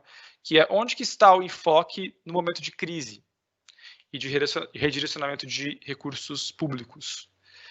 Isso tem tudo a ver com inteligência artificial. O Jack Chiu detalha empiricamente momentos de crise, de protestos, como, por exemplo, dos problemas de tecnologias usadas pela Baidu, que destravaram uma grande crise de confiança nas estruturas de hospitais, né? Trabalhadores ficaram mais céticos com a qualidade dos serviços médicos e teve uma problemática ecologia social, como ele diz, no campo da saúde. É interessante porque, para o professor Jack Chiu, que é um cidadão nascido em Wuhan, né? Cidade onde começou a Covid, houve uma grande falha do governo em proteger as vidas no começo da crise, motivo pelo qual a doença se espalhou pelo mundo e, apesar das declarações de celebração do sucesso chinês, né, na contenção da Covid, como a gente reconhece hoje, tem havido falhas em funções básicas do governo, tal como ele identificou lá no começo. Aqui a comparação com o Brasil é inevitável, né, porque o Brasil também apresenta um cenário de mudanças de prioridades. A gente fala muito mais de estratégia da transformação digital ou do apoio ao empreendedorismo do que a ampliação do sistema de saúde pública. E há uma precarização significativa do funcionamento das estruturas da saúde pública, como denunciado por quase todo mundo que trabalha nessa área, que entende a dinâmica interna do SUS, o que o SUS foi e o que o SUS está sendo hoje no Brasil. Além de apresentar essas três características centrais do neoliberalismo com as características chinesas, o professor Jack Chiu também nos apresenta o argumento da China como fábrica mundial. Então, além disso, tem uma reconfiguração da vida cívica pela penetração das tecnologias em todas as partes da sociedade, né, como mostrado pelo importante livro Blockchain Chicken Farm, que apresenta um estudo empírico sobre como a população rural chinesa se integra à economia digital por meio do rastreamento de ovos de galinhas, com celulares e tecnologias blockchains e QR codes. E de acordo com a autora desse livro, do Blockchain Chicken Farm, se a gente quiser entender o futuro da internet na sociedade, o melhor local para se observar é a zona rural chinesa, e não as grandes cidades consideradas tecnológicas. No Brasil, seria melhor a gente analisar as tecnologias nas plantações do oeste brasileiro, por exemplo, as agritechs, que se disseminam ao lado dos celulares, permitindo o uso de drones e rastreabilidades de cabeças de gado e acompanhamento de cadeias de distribuição, ao invés de a gente observar unicamente o uso das tecnologias em São Paulo, por exemplo, onde os consumidores só compram online pelo celular. Então, a reconfiguração da vida cívica e das relações sociais pelas tecnologias se dá no todo. Isso é um argumento muito importante do professor Jack Chiu. A China é uma fábrica global também pelo trabalho intensivo de tagueamento, classificação de imagens para machine learning, alimentação de bancos de dados e trabalhos semi-escravos, por assim dizer, que são trabalhos não inteligentes, são trabalhos precários, né? São tagging labor, como ele diz, trabalhos de clique. E todos os tipos de trabalho que ocorrem para aprimoramento de técnicas de aprendizado de máquinas ou limpeza de bancos de dados. Não há inteligência artificial sem esse tipo de trabalho de clique, como também argumenta o Antônio Casilli, que fala amanhã no evento. Na realidade, nunca houve, né? Como mostra o Antônio Casilli, a história da computação sempre revela que há relações desiguais de utilização de trabalho manual, repetitivo, de inputs e correções de dados. Por professor Jack Chiu, esse tipo de trabalho é absolutamente sustentável, ele não é um trabalho criativo, ele não está na vanguarda da economia do conhecimento. E no Brasil a gente não começou a ver isso de forma intensa, a gente não começou a discutir isso seriamente, apesar de ter algumas movimentações. Por exemplo, há 10 anos, o governo de Maringá, no interior do Paraná, concedeu incentivos fiscais para que a Foxconn pudesse instalar na região, com a expectativa de trazer novos tipos de emprego e permitir a disseminação da cadeia de produção, não só para aparelhos celulares, mas para esse trabalho cognitivo, né, relacionado a serviços digitais. No interior de São Paulo, próximo a Campinas, está em andamento, o que inaugura uma série de pesquisas empíricas importantes no Brasil a partir desse referencial do professor Jack. O professor Jack, ele é um sociólogo do trabalho, né? Então, ele vai desmistificar a ideia de que a economia digital independe da dimensão material. É evidente isso, como ele mostra nos livros, né, como já outros teóricos já mostraram, né, como o Stefano Quintarelli, né, mostrou no livro Capitalismo Material. O trabalho do Jack Thiel, ele antecede do Quintarelli, e ele mostra como que essa relação capital-trabalho se dá de forma dinâmica, né, com contestações, movimentos de resistência, movimentos de opressão, novas táticas de governamentalidade para domesticar e dominar esses corpos também, para usar aqui um conceito do Michel Foucault. Então, os estudos empíricos apresentados pelo Jack Thiel são cruciais, porque na palestra ele destaca algumas coisas fascinantes, né? Por exemplo, os protestos lá na Digitalis de 2016, os protestos a longuíssimas horas de trabalho, os protestos dos movimentos de motoristas de caminhão, que em 2018 paralisaram entregas em todo o país. A gente poderia traçar um paralelo aqui com o Brasil sobre como é que se organizam esses movimentos também de motoristas, né? E o trabalho de tecnologia desses motoristas que estão sempre vigiados, sempre catalogados, né? Recentemente teve uma discussão do Superior Tribunal do Trabalho sobre justamente a ilegalidade de se usar certos tipos de dados, como de credit scoring, para avaliar risco de motoristas de caminhão. Esses motoristas estão não só protestando contra jornadas e preços, mas também usando o judiciário. E o movimento anti-996, né, dos programadores de software, que são os code farmers, né, aqueles que escrevem os códigos das 9 da manhã até as 9 da noite, 6 dias por semana, por isso que chama 996, né, outro movimento, que iniciaram um movimento de protesto contra a Alibaba em razão da violação de jornada de trabalho de 8 horas, né, que não poderia passar de 36 horas semanais. Né. E como argumentado pelo Jack, as principais empresas de tecnologia foram pegas de surpresa, mas elas já reagiram muito rapidamente com contra-inteligência, movimento de monitoramento dos trabalhadores.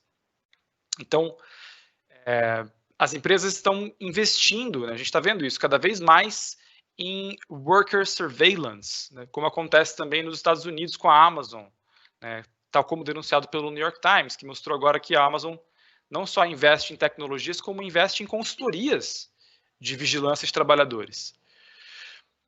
Por fim, o Jack Thiel mostra como que a Covid-19, que ainda depende de uma sistematização empírica mais sofisticada, né, ele é muito claro nisso o tempo todo, ele diz que ele ainda está promovendo estudos, né, que não foram sistematizados, mas que deu origem a uma espécie de, no começo, o que ele chama de Communal Systems of Mutual Help, que seriam algo como cooperativas espontâneas, durante fevereiro e março. Então, ocorrem essas ações de base, né, que ele chama de grid level, né, de bairro, que foram mais importantes que as governamentais. Aqui o paralelo que a gente poderia traçar são todos os movimentos espontâneos de bairro nas periferias de São Paulo, Rio de Janeiro, Porto Alegre, que se articularam por meio de grupos de WhatsApp para promover assistência a quem estava doente, até pagar ambulância, ou seja, suplantando, dando até a iniciativa inicial de política pública, por assim dizer.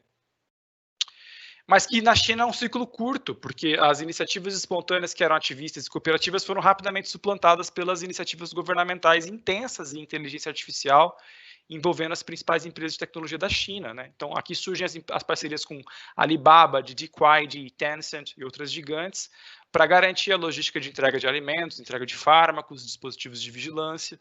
E o Jack Thiel fala, né, a Alibaba é a grande vencedora da crise.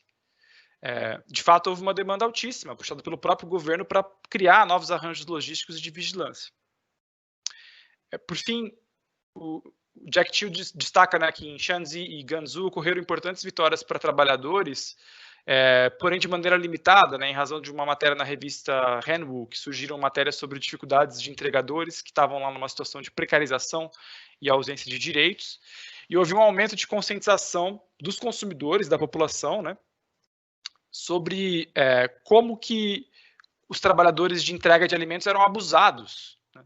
Mídia e autoridades se juntaram para intervir, inclusive com a nova divisão do trabalho de internet, essa agência nova criada, para garantir que, por exemplo, o entregador tenha um tempo adequado para entregar, né? Humanizando um trabalho perverso de que as entregas devem ser feitas no menor tempo possível, com a menor remuneração possível. Isso é muito interessante, porque ele vai destacar que esses critérios de otimização, que antes estavam preocupados só com aspectos quantitativos, né, velocidade de entrega, pontuação, quantidade de quilômetros, eles estão sendo contestados para considerar elementos como a existência ou não de chuva, se há ou não acidente de trânsito, e até mesmo se tem urgência, se o consumidor topa esperar mais. Então, no Brasil, os paralelos são claros, né? A gente teve em agosto um processo de contestação pública das condições precárias dos entregadores de empresas como Rappi, Uber Eats. Surgiram movimentos como entregadores antifascistas, coalizões entre jornalistas, ativistas, membros de cooperativas, né? Eu, inclusive, me associei ao Rafael Groman, nós escrevemos um texto público para o Nexo, demos entrevista à BBC, tentando articular essa coalizão também de pesquisadores junto com lideranças desses movimentos, porque, de fato, há um paralelo muito rico também com o que ele apresenta da experiência chinesa com o Brasil. E para o Jack Chiu não existe um só futuro, mas múltiplos futuros, né? O grande risco é que o paralelo com 2009, com a crise econômica global, é que o pior ano não foi o ano da crise, diz ele, né? Foi no ano seguinte, né, quando teve uma tentativa desesperada de recuperar as perdas e os lucros não obtidos. Então, foi em 2010 que surgiram as crises de suicídio na Foxconn, a intensificação de perseguição de ativistas, morte de ativistas, aparatos de vigilância. Então, na China, ele também se soma ao problema do que ele chama de lutas intercapitalistas, né? Ou seja, de classes burocráticas de grandes empresas de tecnologia, algumas mais próximas do capital imobiliário, algumas mais próximas do Vale do Silício, que vão envolver conflitos entre Huawei, Tencent, Alibaba e alianças com outras empresas de tecnologia num contexto de conflito entre Estados Unidos e China, que é um contexto geopolítico difícil, porque é uma luta por lucro, por mercados dentro dessas empresas. Para o Brasil, eu considero que as pesquisas do Jack Chiu são cruciais, né, considerando não só essa crescente aproximação do Brasil com a China, esses conflitos geopolíticos, mas também essas lutas intercapitalistas que a gente se submete meio sem saber. Vamos tomar como exemplo aqui a problemática dos investimentos das tecnologias 5G. O Brasil hoje está no meio de um conflito geopolítico sobre a Huawei, sobre a presença da Huawei no Brasil. Por isso que a pesquisa dele é muito interessante, para a gente ter mais consciência e percepção empírica de como é que se dá o desenvolvimento dessas empresas na própria China. E uma reflexão crítica sobre a inteligência artificial precisa assumir como pressuposto também essa condição semiperiférica que o Jack Chiu apresenta, de um sul global, né? E aqui há um paralelo muito grande com a tradição do Celso Furtado, Francisco de Oliveira e outros teóricos do desenvolvimento dependente, por assim dizer, né? Porque é isso, há essa condição. O Brasil não é Estados Unidos, né? O Brasil talvez seja mais próximo da China, e nessa condição de querer ser um Estado industrial desenvolvido e o Brasil ter fracassado em comparação com a China. Eu acho que isso nos mostra uma riqueza, assim, não só de descrever como ele se propõe, mas também apresentar novos conceitos, mobilizar novos conceitos e fazer uma sociologia do trabalho que não se desloca da economia política. Então, esses são meus comentários da apresentação do professor Jack, e agradeço pela oportunidade, Lucas. Muito obrigado, Rafael, pelas considerações, pelo paralelo com a realidade brasileira. Então, depois da conferência, das reflexões do professor Rafael, nós abrimos agora para a sessão de debates com todos e todas. Lembramos que as perguntas podem ser encaminhadas pelo chat do YouTube e também do Teams. Eu combinei previamente com o Rafael, que em função de tempo, né, de horário, nós faríamos 2 blocos de perguntas. Então, vou começar com 3 questões que têm relação entre elas, Rafael, para o nosso primeiro bloco, e depois fazemos o segundo bloco com o encerramento. Então, a primeira questão que vem pelo chat relaciona o capitalismo digital com a desigualdade. A partir da questão dos mais ricos, é possível pensar na redistribuição da riqueza oriunda do digital e deste trabalho invisível e cada vez mais desvalorizado? Então, como pensar essa redistribuição? A segunda questão, como pensar regulamentos, a valorização, algo que possa melhorar as condições desse trabalho invisível, né, por detrás da inteligência artificial, como evitar o slave? E uma terceira questão, que também está na linha dessas, gostaria que o professor falasse, comentasse um pouco mais sobre as possíveis novas formas de organização dos trabalhadores diante do capitalismo digital, o capitalismo de plataforma. Como os sindicatos podem se renovar diante dessa nova dinâmica do capital? Se puder fazer considerações sobre essas 3, depois eu repasso as outras. Obrigado, Rafael. São ótimas perguntas, excelentes perguntas. super difíceis e eu sou incapaz de responder adequadamente todas de forma completa, mas eu vou só pontuar algumas coisas.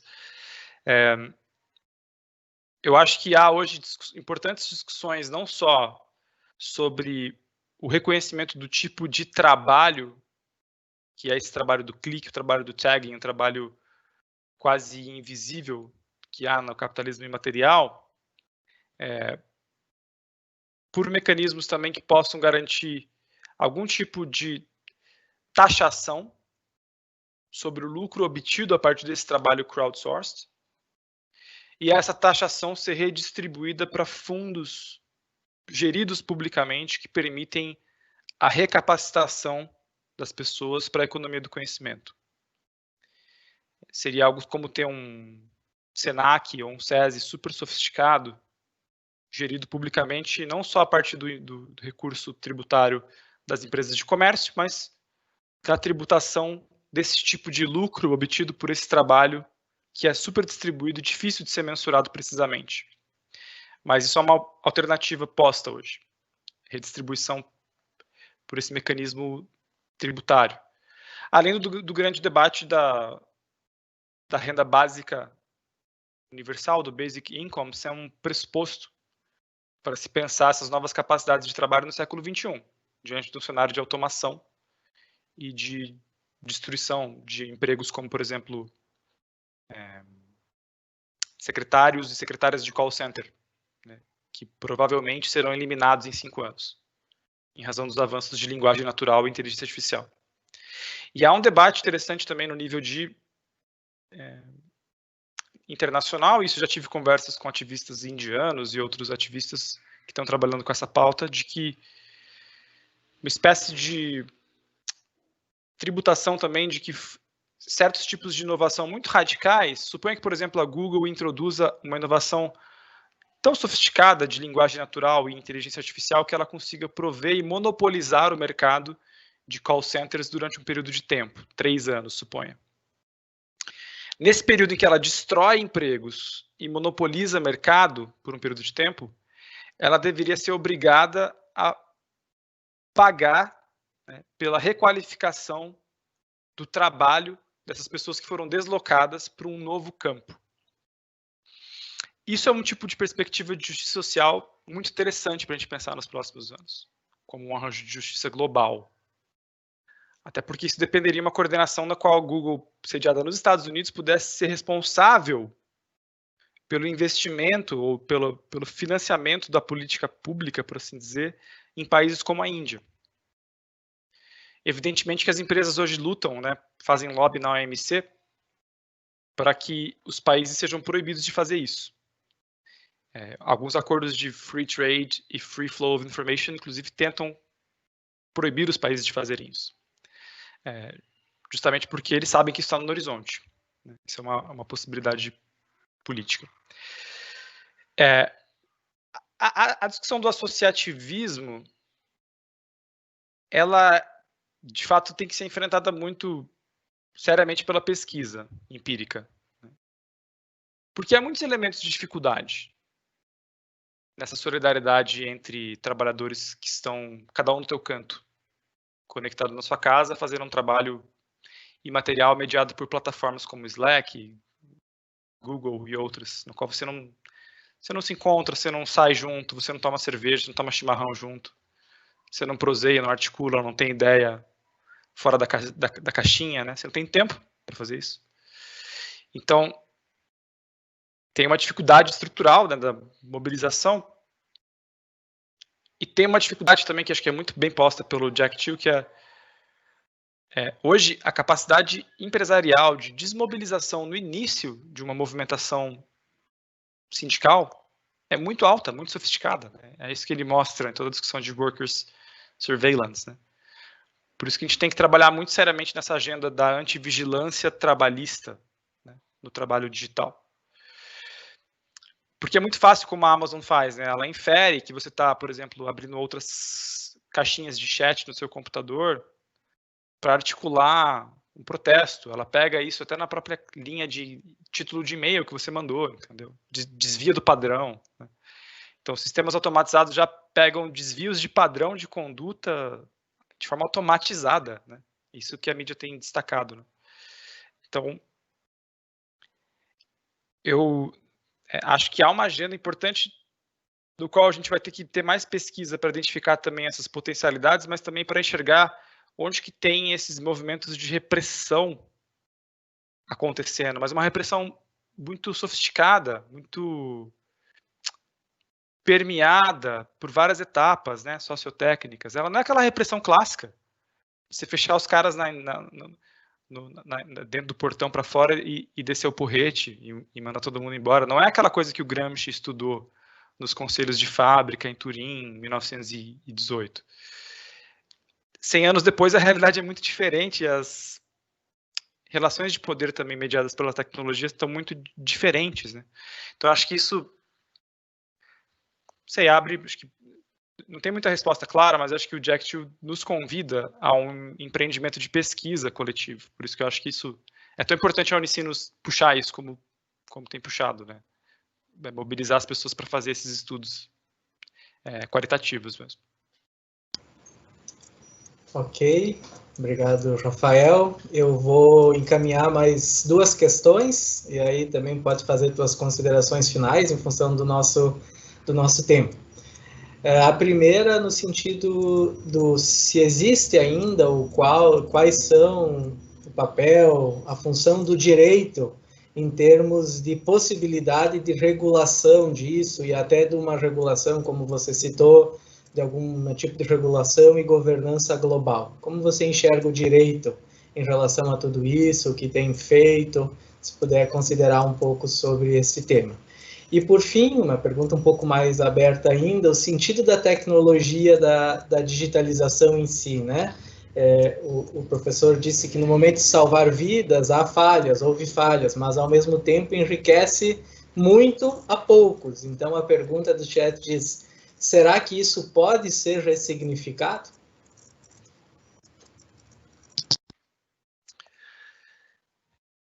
Eu acho que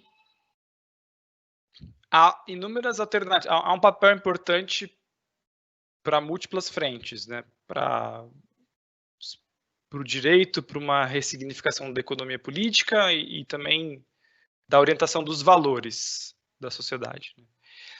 Eu acho que uma resposta puramente jurídica, ela é completamente ineficaz. Sem uma conexão profunda com os valores da sociedade e com um sentimento de basta a certos tipos de precarização, essas iniciativas jurídicas não ganham tração.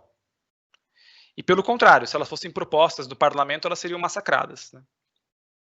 Então, acho que hoje uma das forças muito importantes que o próprio movimento antifascista fez, entregadores antifascistas fez, e que a própria Covid trouxe, eu acho que, por exemplo, ela jogou luz à importância dos entregadores, que não podem ser considerados marginais. Os caras são essenciais na sociedade hoje, no contexto de crise. Eles são tão nobres quanto os bombeiros, quanto os enfermeiros. Sem os entregadores mediando essas entregas para garantir que a gente, no conforto da nossa casa, não se exponha aos riscos de saúde pública na Covid, esse é um trabalho nobre. Nós, como sociedade, temos que falar, isso tem um tremendo valor. É preciso condições dignas para esses caras. Esses homens e mulheres são heróis, os caras estão na rua todo dia de moto, fazendo corre para entregar o que você está pedindo, medicamento, sua comida, etc. E eu acho que esse choque de como a gente estava assim, completamente descompassado ano passado, sabe, sem enxergar a importância desses caras, por uma noção de que, não, pera lá, isso é um trabalho que é digno, e a gente tem que pensar que se estiver chovendo, esse cara tem que ganhar mais, a gente tem que pensar que, pô, o cara não tem que bancar com o próprio bolso a internet 4G do celular dele. Se ele trabalha para uma empresa de tecnologia, essa empresa tem que bancar a internet dele. Isso é meio de trabalho, né? Então, tem uma série de discussões foram surgindo que, por exemplo, na Argentina, deram força por uma resposta jurídica. E na Argentina, o parlamento está discutindo, está prestes a aprovar uma reforma jurídica para reconhecer esse tipo de trabalhador de plataforma, os direitos básicos desse trabalhador de plataforma. Inclusive, obrigar a auditoria de algoritmos e obrigar também certas condutas pelas empresas de tecnologia. Isso ajuda a eliminar esse cenário de Velho Oeste que a gente viveu assim nos últimos 5 anos, completamente desregrado e que deu margem a processos muito profundos de precarização, né? E eu acho que as soluções jurídicas, seja da perspectiva da regulação do trabalho, seja da perspectiva da redistribuição, como eu falei no começo, elas dependem dessa internalização de valores e de uma ampla difusão entre coalizões de jornalistas, ativistas, professores, cidadãos, líderes de igreja evangélica, líderes de igreja católica, enfim, isso tem que ser, né, cross-setorial, por assim dizer. Então, essa é a minha resposta. Assim, há alternativas jurídicas, mas com esse pressuposto dessa internalização dos valores. Sobre o ponto se há outra alternativa, né, que é a grande pergunta, se há alternativa, o que fazer, né, é a pergunta que move a esquerda, classicamente, né, há séculos. Eu acho que o trabalho do Jack é muito importante porque ele está há muito tempo pesquisando empiricamente, seriamente, os paradoxos, as dualidades e também meio que o preço que se paga por ser uma liderança em inteligência artificial, né? E eu acho que isso é um super debate, porque, por exemplo, a alternativa europeia não foi seguir os caminhos da China, né? Os europeus não estão interessados em replicar um modelo de inteligência artificial de fábricas muito intensas como Foxconn ou como essa estrutura fabril de Quaid e essa ligação umbilical entre indústria intensiva em capital, intensiva em trabalho, de clique precário, de organização de bases de dados, de cold farmers, de agricultores de blockchain, né, como está sendo descrito. O europeu está tentando trabalhar com um apoio muito grande numa ressignificação da educação, por uma educação analítica e uma educação que possa, desde o começo, a criança entender que o trabalho humano no século XXI é um trabalho criativo e um trabalho de relações sociais, no qual a nossa sociabilidade e saber se relacionar pressupõe nossa capacidade de fazer coisas em conjunto, projetos mais complexos e pensar criativamente.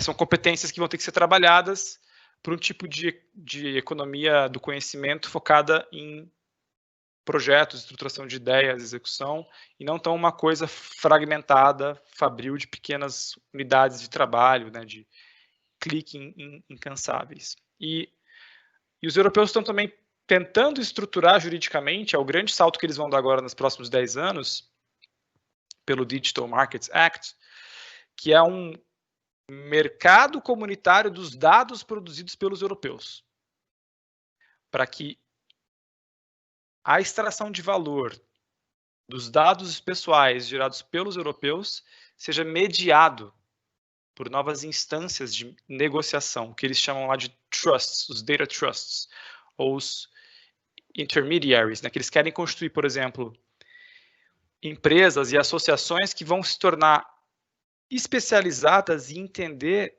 o valor dos dados pessoais de um certo grupo e aí negociar o valor desses dados. Isso é muito interessante porque, por exemplo, vou dar um exemplo aqui X. Se uma empresa chinesa que opera com drones tenta extrair valor econômico dos dados de uma comunidade indígena no Pará, observando as movimentações de cada membro da comunidade, como é que eles mobilizam a terra, a identificação das relações de cada pessoa, cada indivíduo. A extração de valor econômico desse dado dependeria de uma espécie de autorização de um coletivo dessa comunidade para dizer, você pode ter um licenciamento para usar esses dados por tal período de tempo, retribuindo valor para a própria comunidade. Isso pode parecer muito ousado hoje, muito abstrato, mas pelas minhas pesquisas de doutorado, nos últimos 4 anos, eu acho que é uma grande agenda a construção dessas camadas de intermediação para negociação do valor dos dados das pessoas. Isso no Brasil, a gente nem começou a discutir, tá? A gente está ainda na lógica do tipo, a LGPD vai resolver tudo, eu vou consentir agora nos meus termos de consentimento. Não é isso. Isso é uma outra agenda, né? E eu acho que faz parte um pouco do repertório de quais são as alternativas. Acho que a palestra do Jack não mostra isso, porque a palestra do Jack mostra o cenário chinês, né? O que eu quis dizer é que há outras alternativas também, não só como a da experiência chinesa e tal. E o Brasil vai ter que se posicionar. A gente vai ter que ter um projeto de nação, espero eu que em 2022, mais sofisticado do que a gente teve há 2 anos atrás, que para mim foi nulo, de qual que é a nossa vocação, como é que a gente quer se posicionar na próxima década.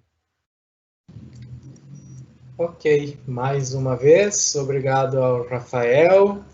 Agradecemos a presença de todas, de todos. Nosso muito obrigado ao CEPAT, que fez a transmissão pelo Facebook. E um agradecimento especial ao professor Jack Yu, ao Rafael. Muito, muito obrigado. Lembramos que estas e outras conferências estão disponíveis no nosso canal do YouTube.